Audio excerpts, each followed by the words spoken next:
नमस्कार दोस्तों, आपका स्वागत है हिस्ट्री वाला चैनल पर। मेरा नाम शहबाज खान है और आप देख रहे हैं हिस्ट्री वाला चैनल। चलिए शुरू करते हैं आज की कहानी।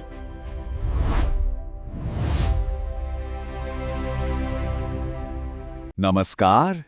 चलिए आजादी से ठीक पहले के उन 18 महीनों में चलते हैं जब एक राजनीतिक खेल ने भारत की किस्मत को हमेशा हमेशा के लिए बदल कर रख दिया। आइए समझते हैं कि ये सब आखिर हुआ कैसे। तो चलिए एक सवाल से शुरू करते हैं, एक ऐसा सवाल जो इस पूरी कहानी के दिल में है। क्या सिर्फ एक बयान, एक वाक्य, एक पूरे देश को बांट सकता है? ये शब्द थे महात्मा गांधी के। भारत का बंटवारा रोकने की ये उनकी एक आखिरी, आप कह सकते हैं, हताश कोशिश थी। जरा सोचिए, आजादी से बस कुछ महीने पहले उन्होंने एक ऐसा प्रस्ताव रखा जिसने उस वक्त सबको हैरान कर दिया था। मगर सवाल ये उठता है कि हालात इतने खराब हुए कैसे कि गांधी जी को ये तक कहना पड़ गया। ये समझने के लिए हमें थोड़ा पीछे जाना होगा, साल 1946 में, जब एक अखंड भारत की उम्मीद सच में जिंदा थी।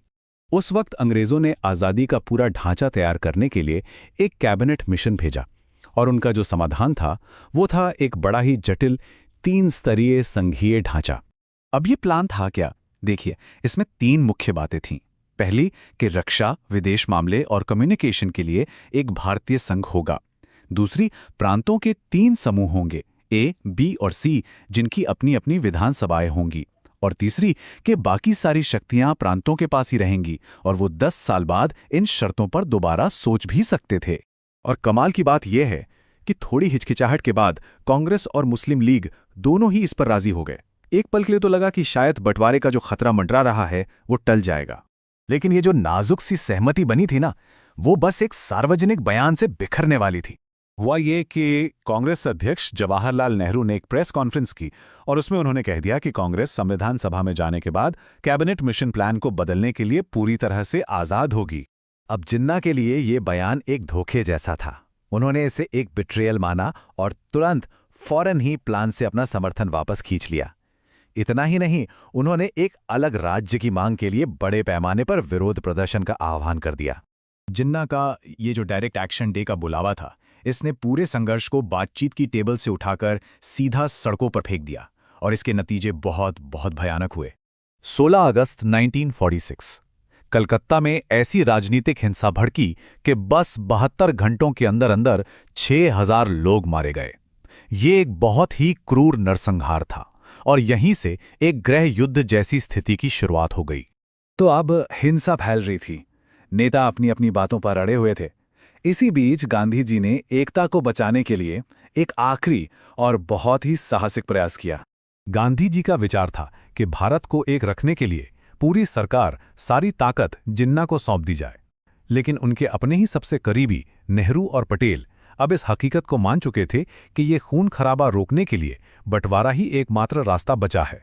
और ये पहली बार हुआ था कि नेहरू और पटेल ने अपने बापू की बात मानने से साफ इनकार कर दिया। ये एक सीधा संकेत था कि अब कांग्रेस के बड़े नेताओं के लिए भी अखंड भारत का सपना सच में खत्म हो चुका था।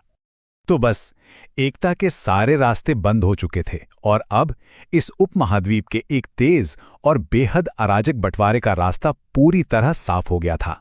ये टाइमलाइन देखिए, इससे पता चलता है कि हालात कितनी तेजी से हाथ से निकले। मई 1946 में जहां कैबिनेट मिशन प्लान को सबने मान लिया था, वहीं जुलाई में नेहरू के एक बयान के बाद उसे खारिज कर दिया गया। अगस्त में डायरेक्ट एक्शन डे ने हिंसा भड़का दी और फिर अगले कुछ ही महीनों में लॉर्ड माउंटबेटन आए, बंटवारे का प्लान फाइनल हुआ और अगस्त 1947 में हमें आज़ादी मिली बंटवारे के साथ। आखिर में जो 3 जून योजना आई, उसने आज़ादी तो दी, लेकिन उसकी जो इंसानी कीमत चुकानी पड़ी वो कल्पना से भी परे है। 1.5 करोड़ लोग अपने घरों से उजड़ गए, 10 लाख से ज्यादा लोग मारे गए और 75,000 महिलाओं का अपहरण हुआ। तो हम वापस उसी सवाल पर आते हैं, क्या एक बयान किसी देश को बांट सकता है?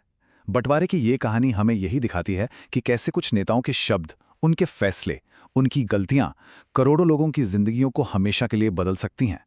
यह हमें नेतृत्व की ताकत और उसकी जबरदस्त जिम्मेदारी दोनों की याद दिलाता है। वीडियो देखने के लिए धन्यवाद। हिस्ट्री वाला चैनल को सब्सक्राइब जरूर करें।